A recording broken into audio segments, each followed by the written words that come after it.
Hi, and welcome to another episode of Quarantine Conservation. So it's now the end of April, and I know that a lot of people in the southern Indiana area are now interested in different things to do at home. And we're going to talk a little bit today about growing your own chickens.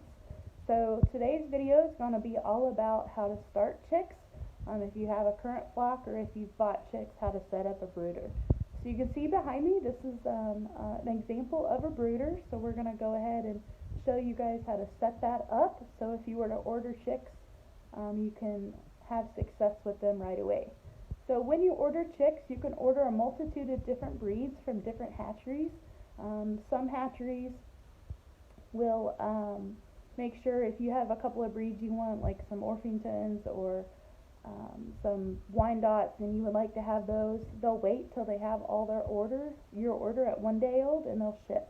Some other places you have to buy 25 or 12 chicks at a time of a certain breed. So depending on the size of flock and your space, it may be you'll have to look around and maybe search for some hatcheries. Any of the hatcheries, they're going to be an NPIP approved flock, which is the National Poultry Improvement Program, and those chicks are going to come medicated and vaccinated at that 1 to 2 day old range. So that's going to help you a little bit on the front end. So here's what a brooder Okay, so this is an example of an at-home brooder setup. You can see here we have a couple of different components that we're going to talk about. First is the actual container for a brooder. Well, this is a pretty large brooder. We typically buy quite a few chicks and maybe even a few ducks when we do this. So we have this old water tank that we use, but it's important to make sure your brooder has round sides. If you use a crate or something that has square sides, try to find some plastic or some cardboard to stick in the corners, because chicks, although they're adorable, will get stuck in a corner because they're not too bright. So once you get your chicks home, check your flock and make sure you got what you ordered. If not, you'll want to check back with your hatchery, but you're going to get them in the brooder, and what you're going to do is you're going to start them off, and you'll put them in the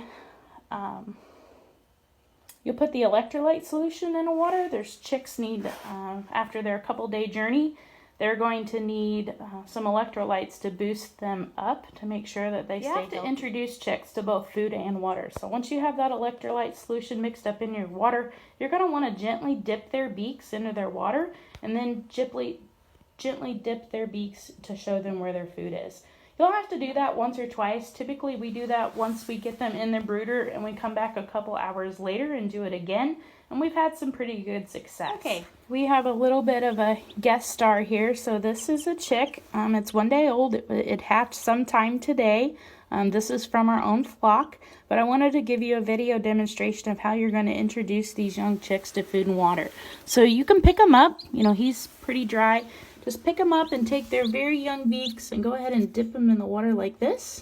You can see he kind of tasted it, and I do it a couple of times. And then you'll take them over to the feed, which will be the crumbles at that time, and introduce him. So here is one of our 1 day old chicks. We don't know, he's going to be a mixed breed, but that's how you would introduce these chicks to food and water. Some chicks are yellow, some chicks will have these brown patterns or brown-black pattern and yellow to them, so different chicks can have different colorations depending on the breed. So note that the brooder is covered with shavings. You want to be careful with what you use. Chicks will eat that as they grow, so we've had luck with the larger pine shavings. You will not want to use cedar. Paper shavings can also work as well, but you will be changing those out. So here we have some hen layer feed in the bottom just to show you some feed, but chick feed's going to come in pelletized or crumbles is what they call them. So you'll want to get a balanced feed stuff for the first few weeks for a chick feed, and that comes in crumbles. But notice they're very low to the ground. So chicks are very, very small when they're born, and they don't like to bend their head or raise their head. So you'll have to match the height of the water and the feed to the age of the chick. So once they get going a couple of weeks, you may have to put those on a brick or another piece of wood or something like that to raise those up. So one of the biggest things and keys to chick success is going to be the temperature of the brooder. Once those chicks get out of the box and you get them introduced to their feed and water, you're going to want to check the temperature. Here we typically have a magnetic temperature thermometer here that tells us how warm the brooder is, and we're going to try to make sure that we keep it at chick height, because there could be a several degree differential between the top and the bottom. So have some sort of thermometer there at chick height, so you can know. When these chicks, the first week, you want to keep them between 95 and 100 degrees. So these chicks can't be kept outside. They're going to be needing an insulated area like a barn or a garage, or if you can keep your coop really warm if it's a new flock. And then you're going to decrease that by 5 degrees a week until you can eventually put them out and it's warm enough come May and June that you can get them out with the rest of your flock and get them outside. So that temperature is very, very important. You see here we have an infrared light. Those are going to give the right amount of light. It also indicates for those chicks to grow. They have growth receptors in the top of their head, and that red wavelength is the best thing for young chicks. One of the things that we have found by trial and error is make sure that you have dual heat lamps, because if one burns out, so the bulb burns out, or you lose power or something like that, or it blows, you want to have a source of heat, because if you don't, these chicks can perish. They're pretty fragile. So try to have 2 sources of heat. And you may need 2 lamps just to get the temperature that you need as well. All right, for those of you that already have chicken flocks at home and have joined us in the backyard chicken club, so to speak, you may just go ahead and choose to let one of your hens go broody and just hatch their own little clutch. So I'm going to talk a little bit about that, but first I'm going to introduce you to the girls here in the hen house to show you what we have, and then I'll go over what to do when you have a broody hen and how to take care of those. Alright, so here's some of our flock. Here in front of us we have a speckled Sussex hen. We have our rooster Cass. He is a speckled Sussex as well. We have a golden laced Wyandotte. We have a rooster that I believe he's an Aurora Kana type breed. He kind of came accidentally. We didn't really know what we were getting. He was kind of a mix-up from the hatchery. Here we have one of our well summer hens. Down here we have our silver laced Wyandotte and our barred rock. And then we have some Columbia hens. So we decided our hen that decided to go broody was our Columbia hen. So you can see her here. She's all puffed out. She's had a clutch underneath her for about 21 days. You're going to want to mark your eggs when you decide to let a hen go broody and she starts sitting on a clutch. You're going to stop collecting the eggs from that nest, and you're going to want to mark certain eggs. And you're going to want to do that with a Sharpie. Some resources say to do that with a wax pencil, and we have found that mark just does not last around the coop very long. So you're going to want to mark the eggs that you know that are sitting there and want to sit there for 21 days. You're going to want to mark those with that Sharpie.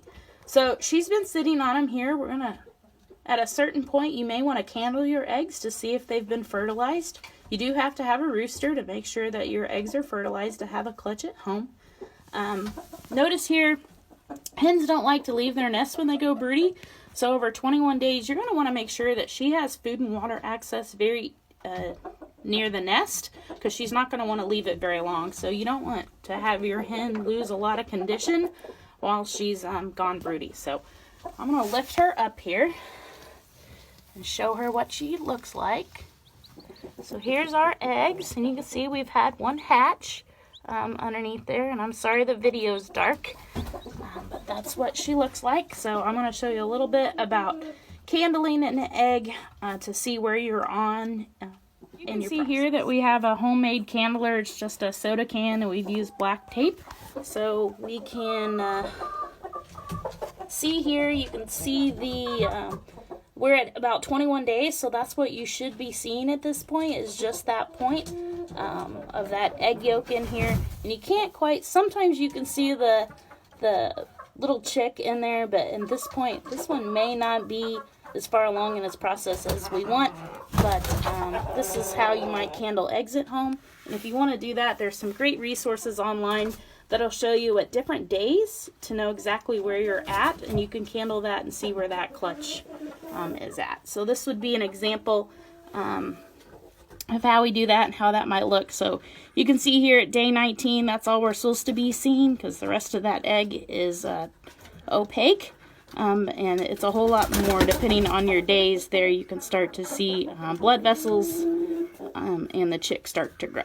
So you can find a lot of great resources online, but that's how you would handle an egg in your at home. We're about a day in. We only have one of our chicks hatched out of our clutch, but once those chicks get about a day old, you're going to want to isolate that hen and those chicks. So if you have them inside the coop, you need to get some boards, or if you are proactive in the very beginning and have a dog crate, that she can still be around the flock and be able to talk and chatter and stuff. You're not going to want to isolate her to the point where she's outside the flock and doesn't feel a part of the community. But for the safety of the chicks, you're going to want to make sure that there's a little bit of a divider. This is the first time we've actually done this. There's not many resources out there, so may have an update in a couple of days to let you know how that's going. So hope you guys have enjoyed the video. I'll have some more chicken videos coming up just on basic care and coop basics here in the next couple of days. So hope you've enjoyed this episode of Quarantine Conservation.